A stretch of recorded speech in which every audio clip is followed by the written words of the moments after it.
किसी ने बड़े ही कमाल की बात कही है कि इंसान जब गलत काम करने जाता है तो आगे देखता है, पीछे देखता है, दाएं देखता है, बाएं देखता है, बस ऊपर देखना भूल जाता है। प्रिय दोस्तों, आज हम आपके लिए एक ऐसी कहानी लेकर आए हैं जिसमें हम आपको बताएंगे कि एक बुढ़िया की 3 बहुएं कुतिया कैसे बन गई। कहानी बहुत ही ज्ञानवर्धक और रोचक है। आपसे निवेदन है कि कहानी को पूरा सुने और वीडियो को समाप्त होने तक हमारे चैनल पर बने रहें। तो चलिए कहानी को शुरू करते हैं। एक छोटे से गांव में एक बुढ़िया माँ रहती थी। उसकी 3 बहुएं और 3 बेटे थे। बुढ़िया माँ बहुत ही धार्मिक थी और हर दिन पूजा पाठ में समय बिताती थी। वह सुबह सुबह उठकर गंगा स्नान करने जाती और भगवान विष्णु और माता लक्ष्मी की पूजा करती थी। कार्तिक महीने में वह विशेष रूप से स्नान और पूजा करती थी। इस दौरान वह माखन मिश्री, दही मिश्री और तुलसी के पत्तों का भोग भगवान को चढ़ाती थी और प्रसाद आस पड़ोस में भी बांटती थी। गांव के लोग उसकी पूजा पाठ की बहुत इज्जत करते थे। बुढ़िया माँ का यह नियम था कि वह कार्तिक महीने के हर दिन गंगा स्नान करे और पूजा करे। कार्तिक पूर्णिमा के दिन वह विशेष रूप से गंगा स्नान के लिए जाती और भोग बनाकर भगवान को चढ़ाती। लेकिन उसकी 3 बहुओं को यह सब बिल्कुल पसंद नहीं था। वे अक्सर उसकी आस्था का मजाक उड़ाती थी और प्रसाद खाने से मना कर देती। वे कहती, इसमें तुलसी के पत्ते हैं, हम यह नहीं खा सकते, यह सब दिखावा है। यह सुनकर बुढ़िया माँ बहुत दुखी होती, लेकिन वह चुपचाप अपनी पूजा करती रहती। बुढ़िया माँ का पति कुछ समय पहले ही गुजर चुका था, इसलिए वह अब अकेली थी। उसके बेटे भी अपनी पत्नियों के कहने में आकर उससे दूर हो गए थे। अब वह सिर्फ अपने पूजा पाठ में ही मन लगाती और पड़ोसियों में प्रसाद बांटती। लेकिन उसकी 3 बहुओं को यह सब बहुत बुरा लगता था। वे सोचती कि यह बुढ़िया जब देखो तब पूजा पाठ में लगी रहती है, अनाप शनाप खर्च करती है, पंडितों को बुलाती है, दान पुण्य करती है। अगर यह मर जाए तो अच्छा हो, कम से कम यह खर्चा तो बचेगा। बुढ़िया माँ ने अपने 3 बेटों को बड़े प्यार से पाला था और उसने उसके पति से मिलकर उनकी परवरिश की थी। लेकिन अब जब उसे अपने बेटों की सबसे ज़्यादा ज़रूरत थी, तब वे उससे मुंह मोड़ चुके थे। बुढ़िया माँ दिन रात भगवान से प्रार्थना करती और अपने बच्चों के लिए आंसू बहाती। वह सोचती, हे भगवान, मैंने तो कभी किसी का बुरा नहीं चाहा, फिर मेरे साथ ऐसा क्यों हो रहा है। एक दिन बुढ़िया माँ अपने भगवान विष्णु और माता लक्ष्मी के सामने बैठी प्रार्थना कर रही थी। उसके आंखों में आंसू थे और वह भगवान से कह रही थी, हे भगवान, मुझे इस दुख से मुक्ति दिलाओ, मेरे बच्चों का भला करो और उन्हें सही रास्ता दिखाओ। इस तरह बुढ़िया माँ ने अपने पूजा पाठ और दान पुण्य के नियमों को नहीं छोड़ा। लेकिन उसकी 3 बहुओं ने ठान लिया था कि वे अब इस घर में नहीं रहेंगी और बंटवारा करके अलग हो जाएंगी। वे सोचती, अगर हम अलग हो जाएं तो अपनी मर्जी से रह सकेंगे और अपनी सास की पूजा पाठ के खर्चों से भी बच सकेंगे। 3 बहुओं ने एक दिन आपस में बात की और बंटवारे की योजना बनाई। उन्होंने अपने पतियों से कहना शुरू किया कि अब हमें अलग हो जाना चाहिए। छोटी बहू ने अपने पति से कहा, देखिए, बड़े भैया के बच्चे बड़े हो रहे हैं और हमारे बच्चे छोटे हैं। हमें अभी बहुत मेहनत करनी है, उनको पढ़ाना है। अगर हम अलग हो जाएंगे तो अपने बच्चों की अच्छी तरह से देखभाल कर पाएंगे, अच्छी परवरिश कर पाएंगे। सास का खर्चा बहुत ज़्यादा है, हर समय पूजा पाठ में लगी रहती है और बहुत पैसा खर्च करती है। मंझली बहू ने भी अपने पति को समझाया कि देखिए, अब बंटवारा हो जाना चाहिए, हम अपनी मर्जी से रहेंगे, क्या खर्चा करना है क्या नहीं करना है यह हम खुद तय करेंगे और सास के नखरे और खर्चे अब बर्दाश्त नहीं होते।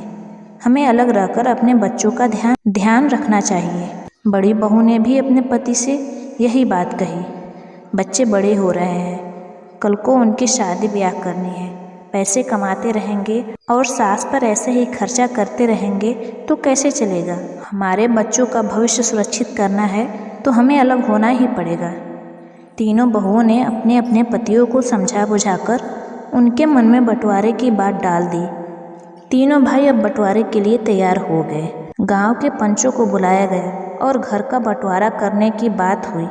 तीनों बहुएं भी बंटवारे में हिस्सा लेने के लिए तैयार हो गई। गांव के पंचों ने घर का 4 हिस्सों में बंटवारा किया, 3 बेटों बहुओं के लिए और 1 बुढ़िया माँ के लिए। घर का सारा सामान भी 4 हिस्सों में बांट दिया गया। बुढ़िया माँ को कम हिस्सा दिया गया क्योंकि वह अकेली थी और ज़्यादा की ज़रूरत नहीं थी।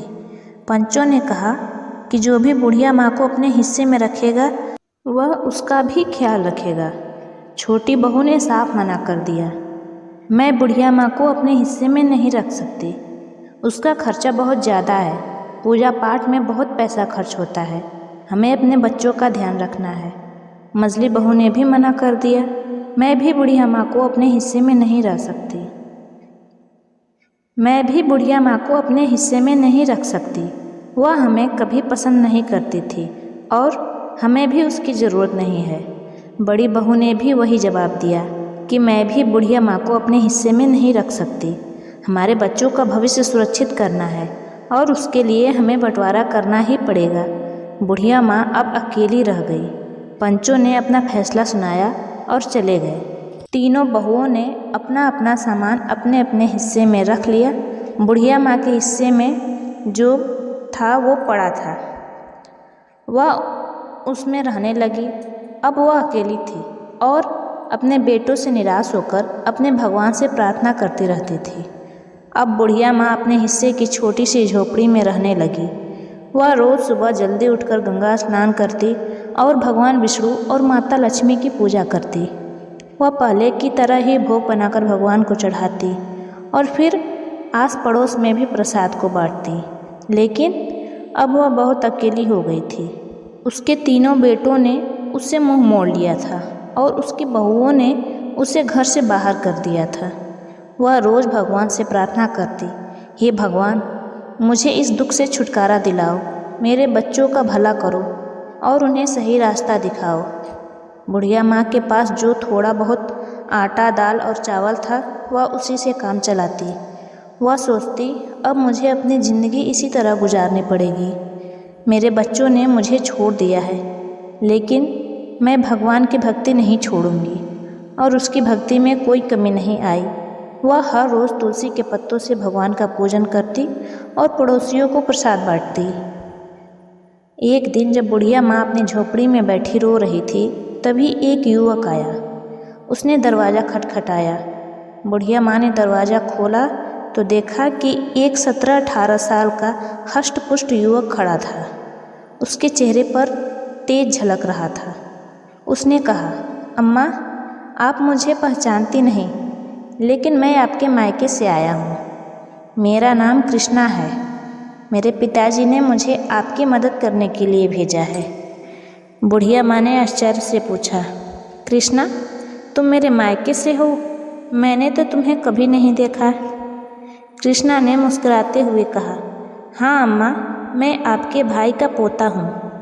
हमें खबर मिली कि आपके बेटों ने आपको घर से निकाल दिया है, इसलिए मेरे पिताजी ने आपकी मदद करने के लिए भेजा है। बुढ़िया माँ की आंखों में आंसू आ गए। उसने कृष्णा को अंदर बुलाया और उसे बैठने के लिए कहा। उसने पानी का गिलास और थोड़ा सा गुड़ दिया। कृष्णा ने पानी पिया, गुड़ खाया और फिर उसने अपनी थैली से कुछ खाने का सामान, कपड़े और दवाइयाँ निकाली। उसने कहा, अम्मा, यह सब सामान मैंने आपके लिए लाया है। आप भूखी मत रहना, हम रोज़ आपको खाना भिजवाएंगे। बुढ़िया माँ ने कृष्णा को आशीर्वाद दिया और कहा, बेटा, तुम्हारा बहुत बहुत धन्यवाद। तुमने मेरे लिए जो किया है उसके लिए मैं भगवान से तुम्हारी सुख समृद्धि की प्रार्थना करूँगी। कृष्णा ने बुढ़िया माँ से विदा ली और वापस चला गया। बुढ़िया माँ ने अपने भगवान का धन्यवाद किया और सोचा, भगवान ने मेरी प्रार्थना सुन ली, अब मैं भूखी नहीं रहूँगी। अब बुढ़िया माँ को रोज़ खाना मिल जाता था। वह पहले की तरह ही भोग बनाकर भगवान को चढ़ाती और पड़ोसियों में प्रसाद बांटती। लेकिन उसकी तीनों बहुओं को यह सब देखकर बहुत जलन होती थी। वे सोचती, यह बुढ़िया आखिर कहाँ से इतना खाना ला रही है, इसके पास कोई कमाने वाला भी नहीं है, फिर यह इतना तंदुरुस्त कैसे हो रही है। तीनों बहुएं बुढ़िया माँ की सेहत देखकर बहुत जलती थी। वे सोचती कि बुढ़िया को हमने इसलिए अलग किया था ताकि वह जल्द ही भूखी प्यासी मर जाए, लेकिन यह तो और तंदुरुस्त होती जा रही है। एक दिन बहुओं ने फैसला किया कि वे बुढ़िया की झोपड़ी में जाकर पता लगाएंगी कि वहाँ क्या हो रहा है। अगले दिन जब बुढ़िया माँ गंगा स्नान के लिए गई हुई थी तो तीनों बहुएं उसकी झोपड़ी में घुस गई। वहाँ उन्होंने देखा कि झोपड़ी में दाल, चावल, आटे, मसाले, सूखे मेवे और कई तरह का अच्छा खाना रखा हुआ है। बहुएं हैरान रह गई। वे आपस में बातें करने लगी, यह बुढ़िया इतनी चालाक निकली। हमें लगता था कि यह भूखी प्यासी मर रही है, लेकिन यहाँ तो हर चीज़ का भंडार है। बड़ी बहू ने कहा, इसने ज़रूर हमारे घर से चोरी करके यह सब जमा किया है। हम काम में लगी रहती थी और यह चोरी चोरी अपना घर भरती रही। अब इसे सबक सिखाना होगा। मझली बहू ने कहा, हाँ, हमें इसे मज़ा चखाना चाहिए। देखते हैं कि इसने यहाँ क्या क्या जमा किया है। छोटी बहू ने भी सहमति जताई। सही कहा, हमें इसके खिलाफ कुछ करना होगा। तीनों बहुएं झोली भर भर कर सामान अपने घर ले जाने लगी। जैसे ही उन्होंने खाने का सामान उठाया, उन्होंने देखा कि उसमें तुलसी के पत्ते हैं। गुस्से में आकर उन्होंने तुलसी के पत्ते नाली में फेंक दिए।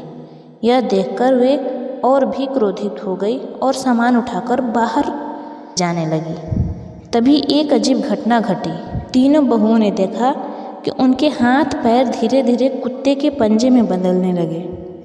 वे डर गई और चिल्लाने लगी, लेकिन कोई भी उनकी मदद नहीं कर पाया। कुछ ही पलों में तीनों बहुएं कुतिया बन गई। गांव में हड़कंप मच गया। बच्चों और पतियों ने जब यह देखा तो वे हैरान रह गए। बच्चे चिल्लाने लगे, मम्मी कुतिया बन गई है, पापा देखो मम्मी को क्या हो गया। तीनों बहुओं के पति समझ नहीं पा रहे थे कि यह कैसे हुआ। उन्होंने कोशिश की कि कुतिया को घर से बाहर भगाएं, लेकिन वे घर छोड़ने को तैयार नहीं थी। वे अपनी भाषा में कुछ समझाने की कोशिश कर रही थी, लेकिन कोई उनकी बात नहीं समझ पा रहा था। बच्चे रो रहे थे और पतियों को भी रोना आ रहा था। उन्होंने अपने बच्चों को संभालते हुए कहा, चलो अब कुछ नहीं किया जा सकता, हमें माँ का इंतज़ार करना होगा, शायद वही कुछ हल बता सके। गांव के लोग भी इकट्ठा हो गए और सोचने लगे कि यह अनहोनी कैसे हुई। सबने बुढ़िया माँ की वापसी का इंतज़ार करने का फैसला किया। बुढ़िया माँ को अब अपने रोज़ के जीवन में थोड़ी राहत मिल रही थी।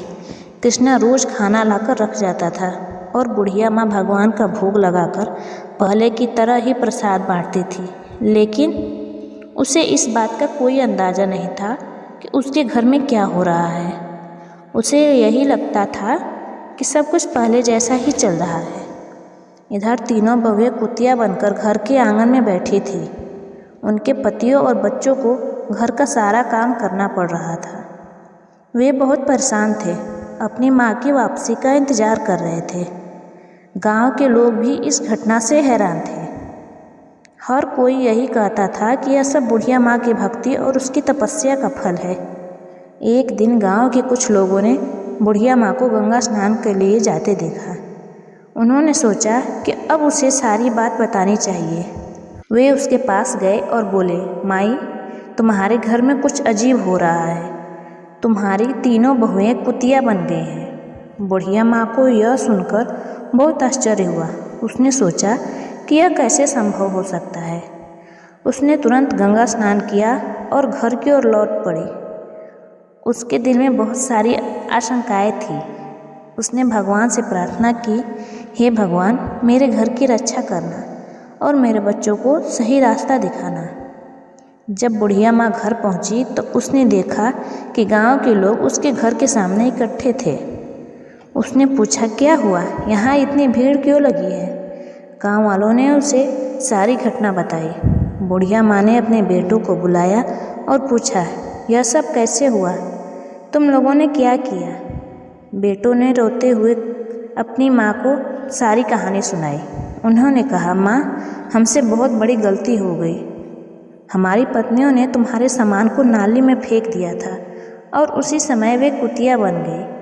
अब हमें नहीं पता कि उन्हें कैसे ठीक करें। बुढ़िया माँ ने अपने बेटों को दिलासा दिया और कहा, भगवान सब ठीक करेंगे, तुम लोग घबराओ मत।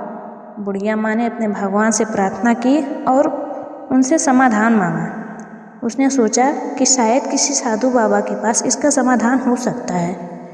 उसी समय एक साधु बाबा गांव में आए। बुढ़िया माँ ने उन्हें अपने घर बुलाया और सारा हाल बताया। साधु बाबा ने ध्यान से सारी बातें सुनी और कहा, यह सब तुम्हारी भक्ति और तपस्या का फल है, लेकिन चिंता मत करो, इसका उपाय भी है। बुढ़िया माँ ने पूछा, बाबा कृपया मुझे उपाय बताएं, मैं अपने बच्चों को इस हालत में नहीं देख सकती।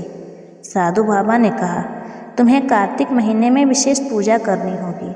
तुम्हारे स्नान के पानी से तुम्हारे बहुओं को नहलाना होगा और ब्राह्मणों को भोजन कराकर उनके जूठे भोजन को बहुओं को खिलाना होगा। इससे वे अपने असली रूप में वापस आ जाएंगी। बुढ़िया माँ ने साधु बाबा को धन्यवाद दिया और अपने बेटों को यह उपाय बताया। बेटों ने कहा, माँ, हम तुम्हारी हर बात मानेंगे, हम इस उपाय को जरूर पूरा करेंगे।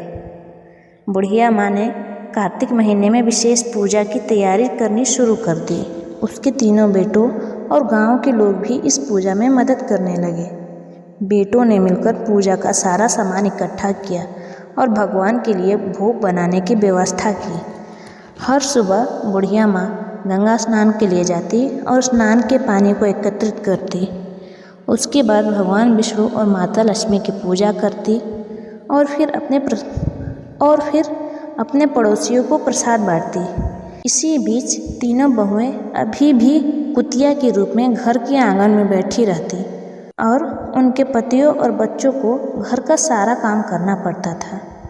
बच्चों को अपनी माताओं की बहुत याद आती थी और वे अक्सर रोते हुए अपनी दादी से कहते, दादी, माँ कब ठीक होंगी?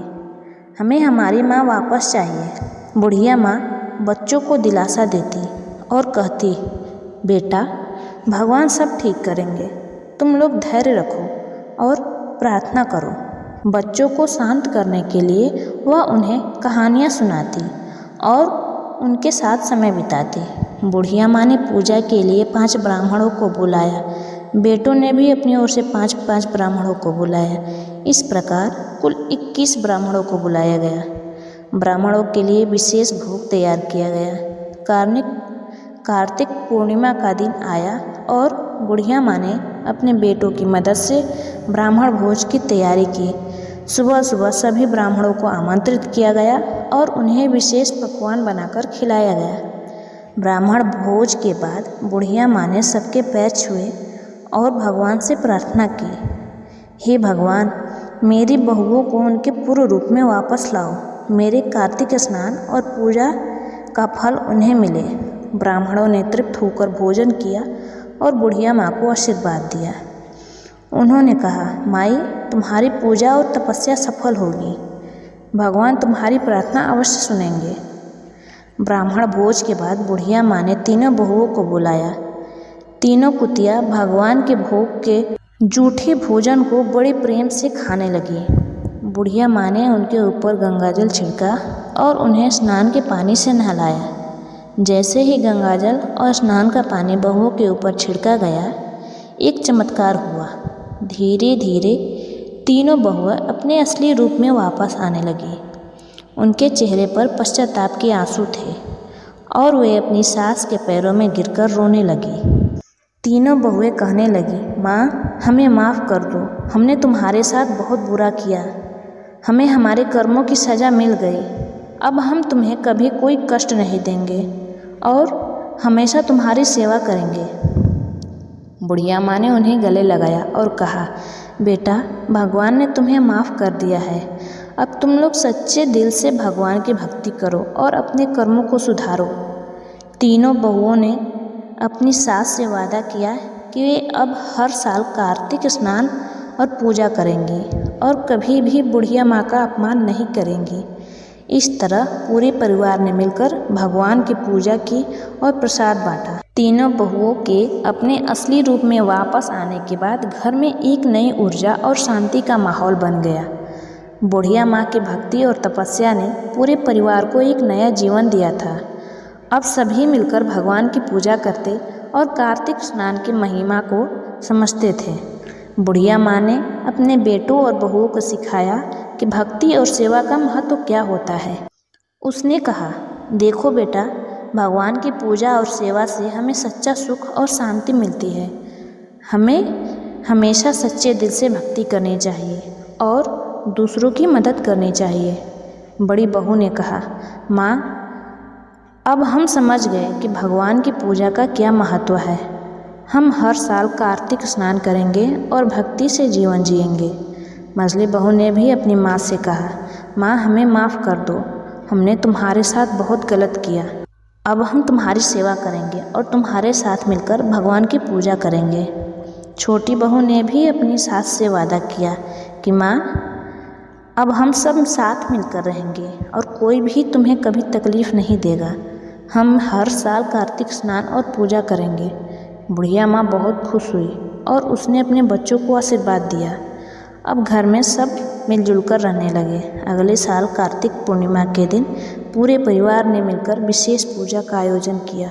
घर को सजाया और भगवान विष्णु और माता लक्ष्मी की विशेष आराधना की गई। तीनों बहुएं सुबह सुबह उठकर गंगा स्नान के लिए गई और स्नान के बाद भगवान का भोग तैयार किया।